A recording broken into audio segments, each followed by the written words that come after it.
ಏನಪ್ಪ ಜಿಟಿ ತಿನ್ಬಿಟ್ಟು ಬೋಟಿ ಹೋಗ್ರಿ ಮನೆಗೆ ಕಳ್ಸ್ಕೊಡ್ತೀನಿ ಟಿಟಿ. ಸರಿ ಇಡ್ಲಾ, ನಮ್ಗೆ ಲೇಟ್ ಐತೈತೆ ಮಾಡಕ್ಕೆ ಪಾರ್ಟಿ. ಈ ಸಲ ಬಿಟ್ವಿ, ನೆಕ್ಸ್ಟ್ ಸಲ ಬಿಡಲ್ಲ. ನೀನ್ ತಲ್ದಂಗಿದ್ ಸಾಕು, ಹೋಗ್ ಬೋಟಿ ತಿನ್ಬಿಟ್ಟು ಮಲ್ಕೋ. ಅದ್ ಸರಿ, ಆ ಚೆನ್ನೈ ಕುಟ್ಟಿ ಎಲ್ಲೋಯ್ತು? ನಾನೇ. ಏನ್ ನೀನೆ? ನಾನೇ ಚೆನ್ನೈ ಕುಟ್ಟಿ. ಅಯ್ಯೋ ಲೋಪರ್, ಜಿಟಿ ಟಿ ಶರ್ಟ್ ಹಾಕೊಂಡು ಏನ್ ಮಾಡ್ತಿದ್ದೆ? ಜಿಟಿ ಸಪೋರ್ಟ್ ಮಾಡ್ತಿದ್ದೆ. ನಿಮಿಷಕ್ಕೂ ಹಿಂಗ ಅಪ್ಪನ್ ಚೇಂಜ್ ಮಾಡ್ತಿದ್ಯಲ್ಲ, ನಿಂಗ್ ನಾಚಿಕೆ ಆಗಲ್ವಾ? ಟೀಮ್ ಅಂದ್ಮೇಲೆ ಎಲ್ಲ ಒಂದೇ. ಈ ಸಲನು ಕಪ್ ನಮ್ದೇ.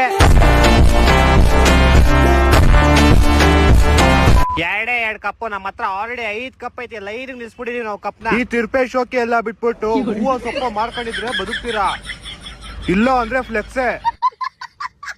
ಅದ್ ಸರಿ, ಮಿಸ್ ಮಾಡಬೇಡಪ್ಪ, ಮನೆ ಹತ್ರ ಬಂದ್ಬಿಟ್ಟು ಹೋಗು. ಯಾಕೆ ನಿನ್ ಬಾಯಿ ಲಾಲಿಪಾಪ್ ಬಿಡ್ಬೇಕಲ್ಲ? ಅಣ್ಣ, ನನ್ನ ಕೈಲಿ ಆಯ್ತಾ ಇಲ್ಲ. ನಾವ್ 2 ಕಪ್ ಗೆದ್ದಿದೀವಿ, ಹಂಗಂದ್ರೆ ಮೀನಿಂಗ್ ಏನ್ ಹೇಳು? ಏನು? ನಾವು ಜನರಿಗೆ ಮೆಸೇಜ್ ಕೊಡ್ತಾ ಇದೀವಿ. 2 ಅಂದ್ರೆ CSK 2 ವರ್ಷ ಬ್ಯಾನ್ ಆಗಿತ್ತು.